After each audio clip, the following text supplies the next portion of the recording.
Remember the swine flu scare of 1976?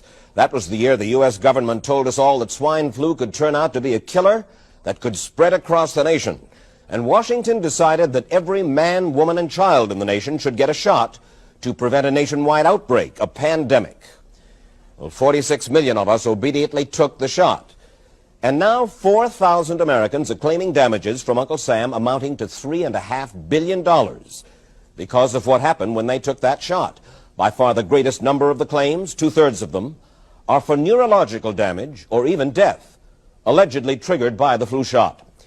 We pick up the story back in 1976 when the threat posed by the swine flu virus seemed very real indeed.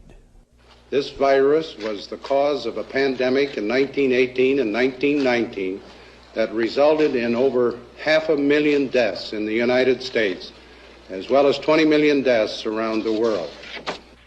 See how easy it is to... Thus, the U.S. government's publicity machine was cranked into action to urge all America to protect itself against the swine flu menace. Influenza is serious business. During major flu epidemics, millions of people are sick and thousands die. Well, this year you can get protection. The vaccines are safe, easy to take, and they can protect you against flu. So roll up your sleeve. Protect yourself. One of those who did roll up her sleeve was Judy Roberts. She was perfectly healthy, an active woman, when in November of 1976, she took her shot. 2 weeks later, she says, she began to feel a numbness starting up her legs. I joked about it at that time. I said, I'll be numb to the knees by Friday if this keeps up. By the following week, I was totally paralyzed. So completely paralyzed, in fact, that they had to operate on her to enable her to breathe. And for 6 months, Judy Roberts was a quadriplegic. The diagnosis? A neurological disorder called Guillain-Barré syndrome, GBS for short. These neurological diseases are little understood. They affect people in different ways. As you can see in these home movies taken by a friend, Judy Roberts' paralysis confined her mostly to a wheelchair for over a year. But this disease can even kill. Indeed, there are 300 claims now pending from the families of GBS victims who died, allegedly as a result of the swine flu shot. In other GBS victims, the crippling effects diminish and all but disappear. But for Judy Roberts, progress back to good health has been painful and partial. Now, I noticed that your smile, Judy, is a little bit constricted. Yes, it is. Is it different from what it used to be? Very different. I have a greatly decreased mobility in my lips. And I can't drink through a straw on the right-hand side. I can't blow out birthday candles. I don't whistle anymore, for which my husband is grateful. It may be a little difficult for you to answer this question, but have you recovered as much as you are going to recover? Yes, this is it. So you will now have a legacy of braces on your legs for the rest of your life? Yes, the weakness in my hands will stay and the leg braces will stay. So Judy Roberts and her husband have filed a claim against the U.S. government. They're asking $12 million, though they don't expect to get nearly that much. Judy, why did you take the flu shot? I'd never taken any other flu shots, but I felt like this was going to be a major epidemic. And the only way to prevent a major epidemic of a really deadly variety of flu was for everybody to be immunized. Where did this so-called deadly variety of flu, where did it first hit back in 1976? It began right here at Fort Dix in New Jersey in January of that year when a number of recruits began to complain of respiratory ailments, something like the common cold. An Army doctor here sent samples of their throat cultures to the New Jersey Public Health Lab to find out just what kind of bug was going around here. One of those samples was from a Private David Lewis who had left his sickbed to go on a forced march. Private Lewis had collapsed on that march, and his sergeant had revived him by mouth-to-mouth resuscitation. But the sergeant showed no signs of illness. A few days later, Private Lewis died. If this disease is so potentially fatal that it's going to kill a young, healthy man, a middle-aged school teacher doesn't have a prayer. The New Jersey lab identified most of those soldiers' throat cultures as the normal kind of flu virus going around that year, but they could not make out what kind of virus was in the culture from the dead soldier and from 4 others who were sick. So they sent those cultures to the Federal Center for Disease Control in Atlanta, Georgia for further study. A few days later, they got the verdict, swine flu. But that much publicized outbreak of swine flu at Fort Dix involved only Private Lewis, who died, and those 4 other soldiers who recovered completely without the swine flu shot. If I had known at that time that the boy had been in a sick bed, got up, went out on a forced march, and then collapsed and died, I would never have taken the shot. The rationale for our recommendation was not on the basis of the death of a single individual, but it was on the basis that when we do see a change in the characteristics of the influenza virus, it is a massive public health problem in this country. Dr. David Senser, then head of the CDC, the Center for Disease Control in Atlanta, is now in private industry. He devised the swine flu program, and he pushed it.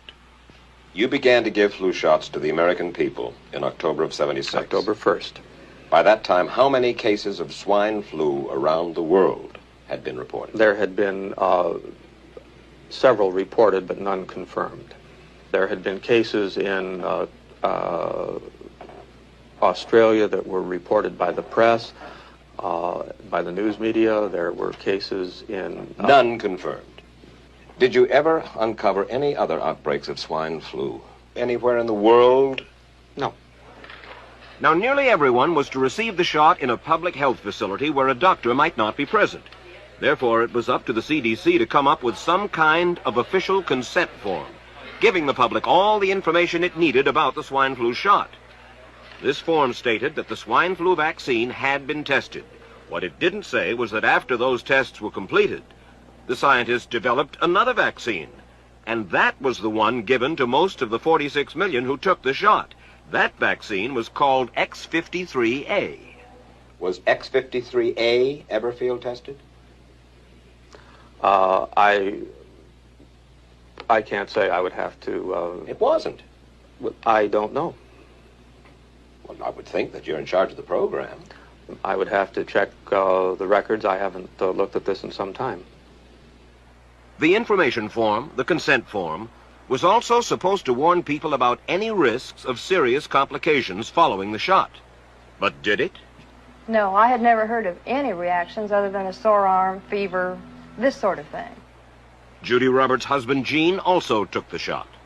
Yes, I looked at that document. I signed it. Nothing on there said I was going to have a heart attack or I get Guillain-Barré, which I never heard of. What if people from the government, from the Center for Disease Control, what if they had indeed known about it? What would be your feeling? They should have told us. Did anyone ever come to you and say, you know something, fellas? There's the possibility of neurological damage if you get into a mass immunization program. No. No one ever did? No. Do you know Michael Hatwick? Yes. Mm-hmm.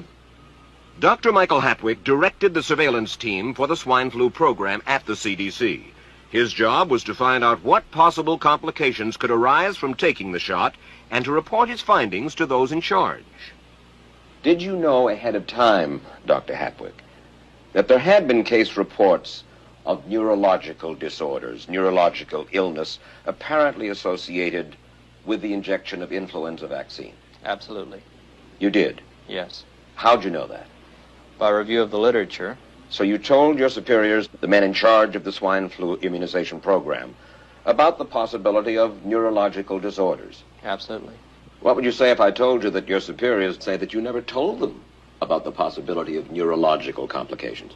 That's nonsense. I can't believe that they would say that they did not know that there were neurological illnesses associated with influenza vaccination. That simply is not true. We did know that. I've said that Dr. Hatwick had never told me of his feelings on this subject. And he's lying. I guess you would have to make that assumption. Then why does this report from your own agency, dated July 1976, list neurological complications as a possibility? I think the consensus of the scientific community was that the evidence relating neurologic disorders to influenza immunization was such that they did not feel that this association was a real one. You didn't feel it was necessary to tell the American people that information? I think that over the years we have tried to inform the American people as fully as possible. As part of informing Americans about the swine flu threat, Dr. Sensor's CDC also helped create the advertising to get the public to take the shot. Let me read to you from one of your own agency's memos planning the campaign to urge Americans to take the shot. The swine flu vaccine has been taken by many important persons, he wrote. Example, President Ford, Henry Kissinger, Elton John, Muhammad Ali, Mary Tyler Moore, Rudolph Nureyev, Walter Cronkite, Ralph Nader, Edward Kennedy, etc., etc. True? I'm not familiar with that particular piece of paper, but I do know that at least of that group, President Ford did take the vaccination. Did you talk to these people beforehand to find out if they planned to take the shot? I did not know. Did anybody? I do not know. Did you get permission to use their names in your campaign? I do not know. Mary, did you take a swine flu shot? No, I did not. Did you give them permission to use your name saying that you had or were going to? Absolutely not. Never did. Did you ask your own doctor about taking the swine flu shot? Yes, and at the time he thought it might be a good idea. But I resisted it because I was leery of having the symptoms that sometimes go with that kind of inoculation. So you didn't? No, I didn't. Have you spoken to your doctor since? Yes. And? He's delighted that I didn't take that shot. You're in charge. Somebody's in charge.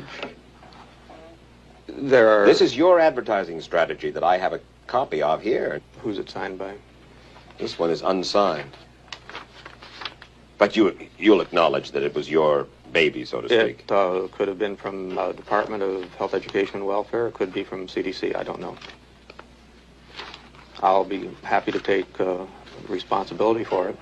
It's been 3 years now since you fell ill with GBS, right? Right. Has the federal government, in your estimation, played fair with you about your claim? No, I don't think so. It seems to be dragging on and on and on, and really no end in sight that I can see at this point. With respect to the cases of Guillain-Barré, allegedly... Former Secretary of HEW Joseph Califano, too, was disturbed that there was no end in sight. So a year and a half ago, he promised that Uncle Sam would cut the bureaucratic red tape for victims suffering from GBS and would pay up quickly. We shouldn't hold them to an impossible or too difficult standard of proving that they were hurt. Even if we pay a few people a few $1,000s that might not have deserved it, I think justice requires that we promptly pay those people who do deserve it. Who's making the decision to be so hard-nosed about settling? Well, I assume the Justice Department is. Griffin Bell before he left? Well, the Justice Department agreed to the statement I made. It was cleared word for word with the lawyers in the Justice Department by my HEW lawyers. And that statement said, in effect... That statement said that we should pay Guillain-Barré claims without regard to whether the federal government was negligent if they resulted from the swine flu shot. I think the government knows it's wrong. If it drags out long enough, that people will just give up. Let it go. I am a little more adamant in my thoughts than my wife is, because I told Judy to take the shot. She wasn't going to take it, and she never had shots, and I'm mad with my government because they knew the facts, but they didn't release those facts because if they had released them, the people wouldn't have taken. And they can come out tomorrow and tell me there's going to be an epidemic, and they can drop off like flies next to me. I will not take another shot that my government tells me to take. Meantime, Judy Roberts and some 4,000 others like her are still waiting.